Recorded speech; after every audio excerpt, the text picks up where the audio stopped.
cho bạn thiếu năng lượng không ạ?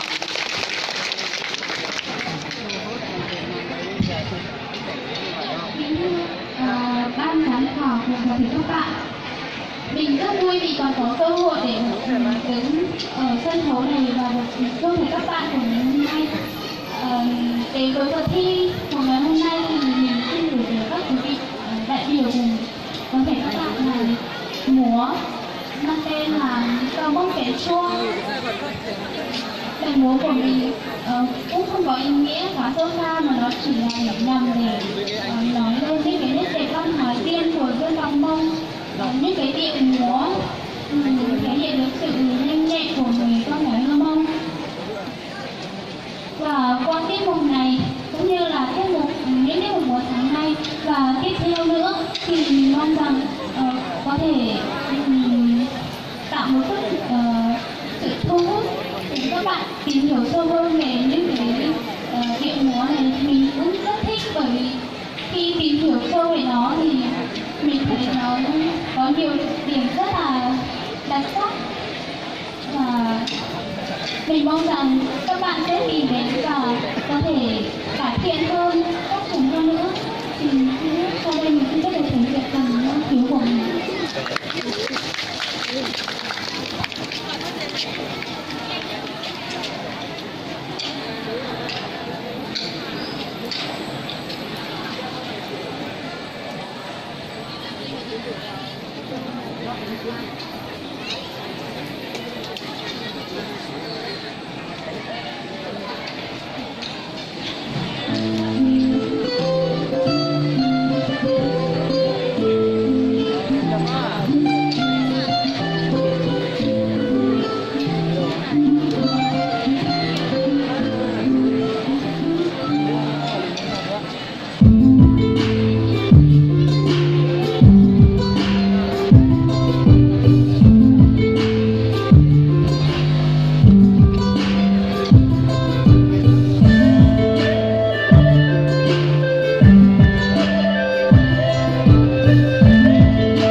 đỡ mệt chưa? Quý vị sẽ cho bạn đưa vào tay lớn để cho bạn nhìn thế này không ạ? Một bài múa rất dài và phải nói là rất là mệt ạ. Bạn ấy căn bảo là bạn ấy khát nước quá, bạn ấy không nói được. Nếu không là bạn có thể cho bạn ấy biết được không? Ra đây ạ. Rồi chúng ta sẽ để bạn ấy nghỉ ngơi một chút nhé. Rồi hãy đến hướng xử nhé.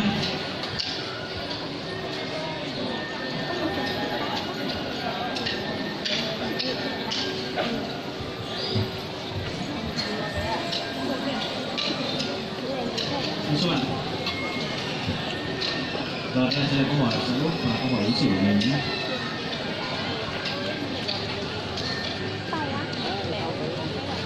Và nhắc đúng bạn thí sinh thì mình sẽ được thân mến là các bạn khi ngẫu câu hỏi của mình các bạn sẽ có 1 phút để suy nghĩ và 5 phút để trả lời nhé. Các nằm rõ chưa ạ? Rồi bạn có thể đọc câu hỏi của mình. Tại sao em không biết được câu hỏi của mình? Theo phong tục của người Mông, con gái khi đã đi lấy chồng sẽ không được sinh con trong nhà của bố mẹ đẻ. Bạn nghĩ gì về vấn đề này? Sẵn sàng các bạn. Rồi mình xin phép nhìn lại sân khấu các bạn.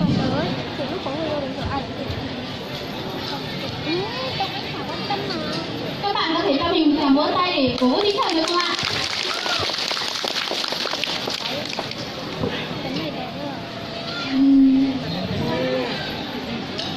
Nhưng mình nghĩ thì cái quan niệm này rất là phải nói là không hề tốt thế nào, và mình thực sự buồn khi mà mình gặp phải những cái trường hợp như thế này, vì mình cũng thường hay gặp nên nó cũng không phải là một trường hợp đặc biệt. Tuy nhiên thì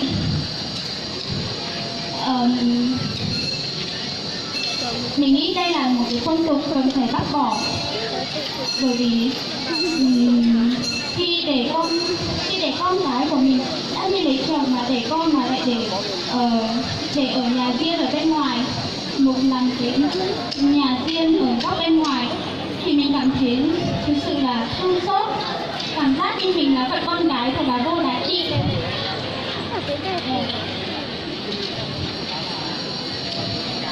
Nó cũng như những quan niệm của người Mông mình thì con gái thường hay là trọng nam khinh nữ, nên là lại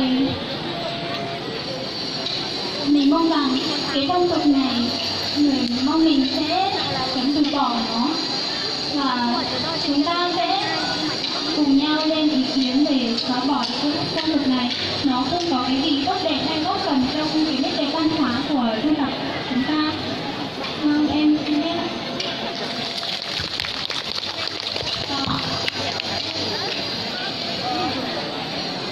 Xin mời bạn nắm lại sân khấu, có ít phút ban giám khảo có câu hỏi luôn gì cho bạn. Xin mời bạn trở lại sân khấu.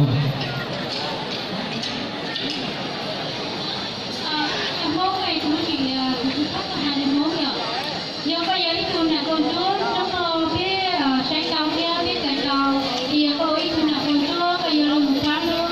Món sơ cái này của chủ thải của chủ con này, rồi chủ này được đi cả là đi cầu đi một xe đi con cô đi chăng.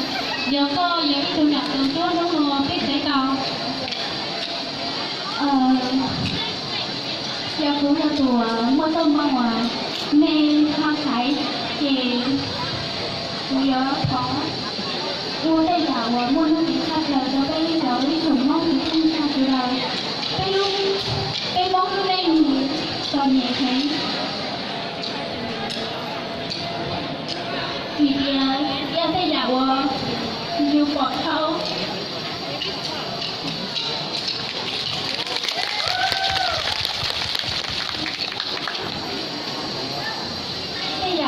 Saya juga jual lah. Jual tu sih, tak ada simpen. Pun tak ada ya. Jadi buat apa? Oh sudah pasal ke dalam sudah sudah hot. Oh ya, trong cái là tất cả cái món này còn thì cái sao để còn nhỉ? Thì qua thì giả qua thì trong quán em, sau thì giả quán trong tiêu chí của cây 50 anh. Và bản thân mình tức là chúng ta rất thích động cái câu hỏi này nên là không trả lời mà cảm giác của em so với cả anh thấy rất khó.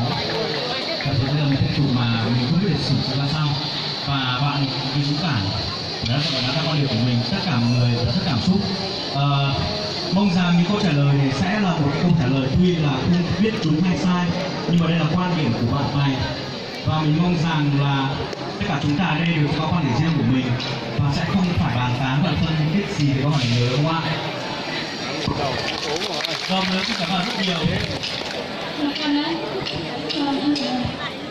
Và ngay sau đây chúng ta sẽ đến với bạn thí sinh thứ ba, bạn thí sinh bạn Sùng Thị Ly của trường Đại học Văn hóa Hà Nội.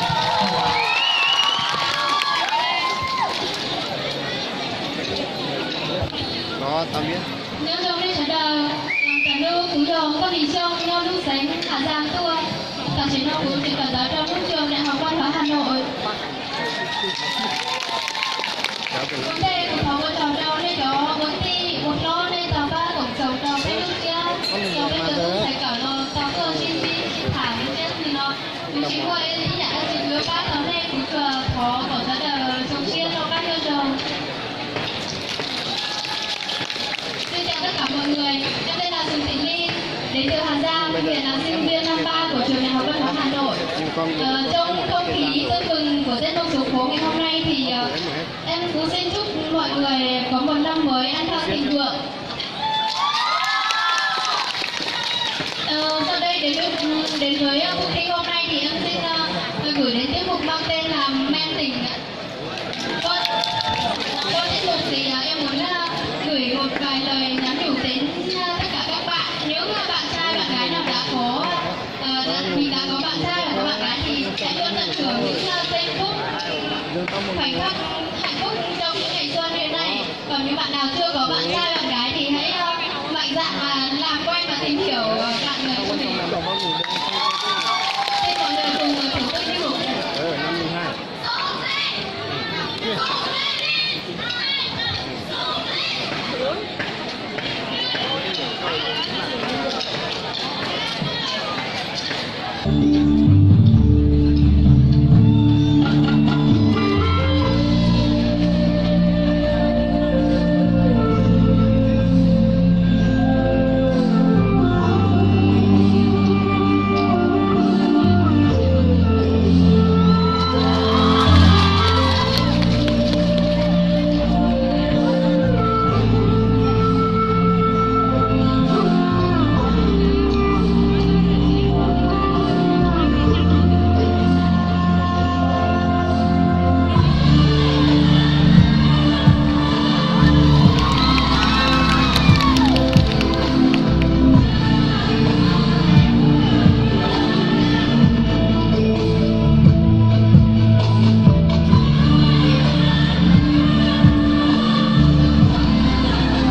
trong đấy. Vâng, đúng là một tiết mục vô cùng đặc sắc ạ. Sau đây xin mời bạn lựa chọn câu hỏi cho phần thi ứng xử của mình. Sau là tôi chỉ đi quay thôi. Tôi chỉ đi quay thôi.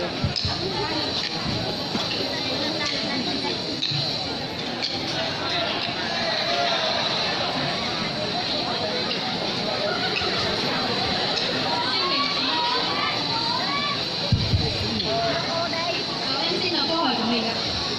Bạn nghĩ gì về hình ảnh người vợ chồng say rượu ngủ bên đường ạ?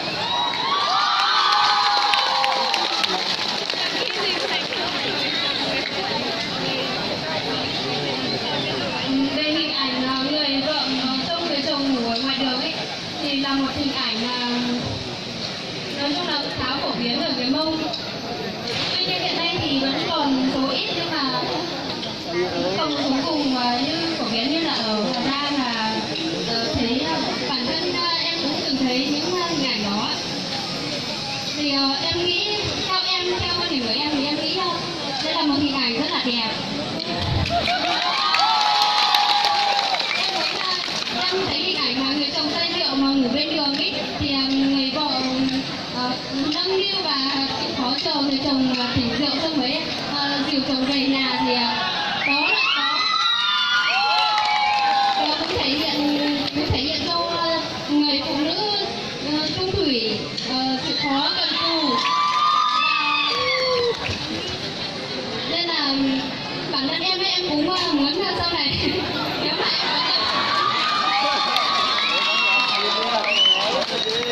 nếu mà bạn đời của em cũng thỉnh thoảng như thế thì em rõ ràng em chờ chồng tỉnh rượu thì em cùng thủ về.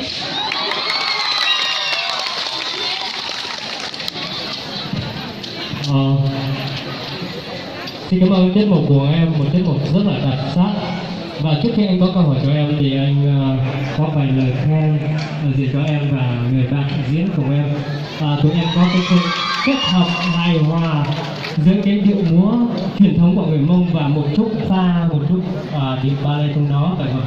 Và các bạn xử lý sân khấu quá tốt, các bạn làm chủ hoàn toàn được sân khấu và các bạn biết cách tạo cái điểm nhớ để mà người xem người ta bắt buộc người ta phải chú ý tới các em lắng xuống sau lắng rồi các em tạo cái điểm nhấn cho người xem một cách thú vị, đầy thuyết phục.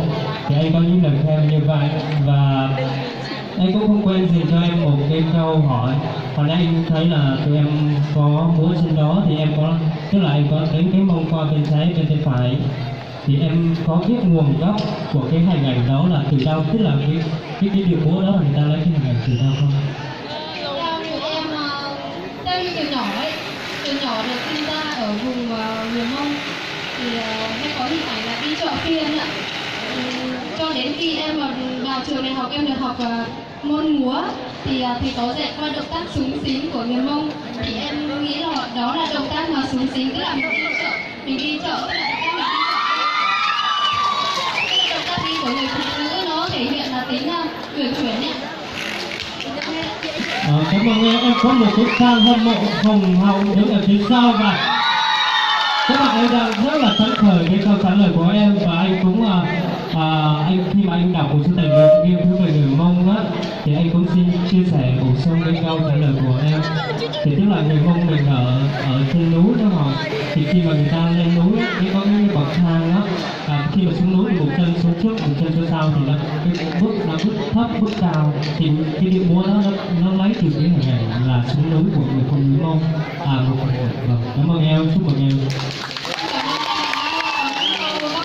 Cho vậy em được hoàn thiện hơn. Xin cảm ơn mọi người. Các bạn fan của Sùng Mai Ly đâu ạ? Sùng Thị Ly ạ. Như bạn thấy họ nó một lượng fan rất là đông đảo và rất là đông đảo. Chúc mừng Hoàng Ly một lần nữa và chúc mừng bạn đã hoàn thành tốt phần thi của mình. Và tiếp theo đây chúng ta sẽ đến với bạn thí sinh thứ tư. Đến với bạn thứ tư, Bùa Thị Chia, sinh viên của trường Đại học Công đoàn.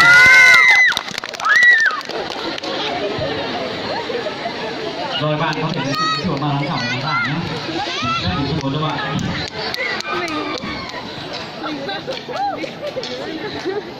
Chúng em xin gửi lời chào tới toàn thể tất cả mọi người ở trong hội thi ngày hôm nay. Em xin tự giới thiệu, em tên là Mùa Thị Chia, em đến từ tỉnh Sơn La và hiện nay em là sinh viên năm nhất của trường Đại học Công đoàn ạ. Vâng, như quý vị đã biết thì khi mà những cánh hoa đào ở trên núi đang bung sắc báo hiệu mùa xuân về, như toàn thể người dân Việt Nam nói chung và dân tộc Mông Đa nói riêng thì đã luôn tổ chức những nghi thức nghi lễ để đón chào mùa xuân.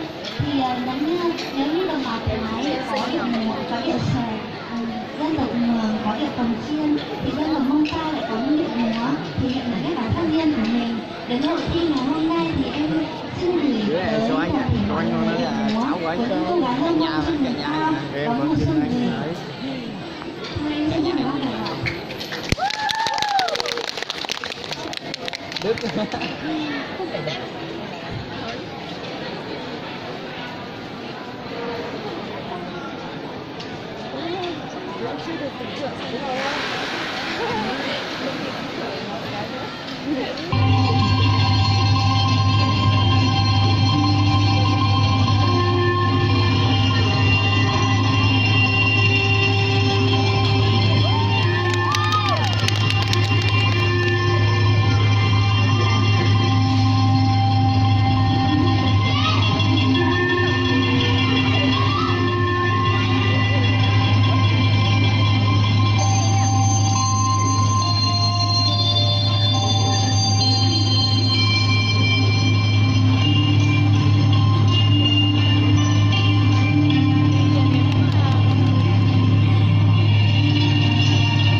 chia rất nhiều.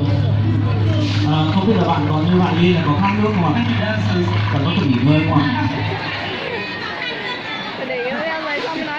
Có cần nghỉ ngơi không? Rồi, không thì chúng ta sẽ bắt đầu phần thi ứng xử luôn của bạn Chia.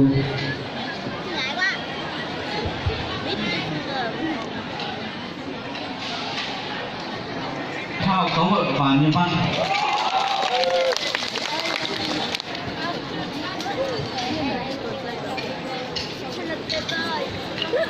Lần đầu tiên tôi mình xin gửi chào tới những giám khảo các bạn có mặt cuộc thi ngày hôm nay ạ. Mình xin tự giới thiệu, mình tên là Mai Châu Khoa, mình là sinh viên năm 3 của trường đại học khoa học xã hội và nhân văn, mình đến từ Lào Cai ạ.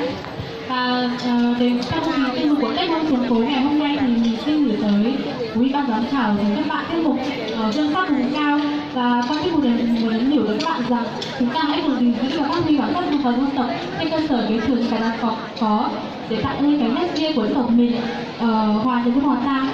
Mình không biết ạ.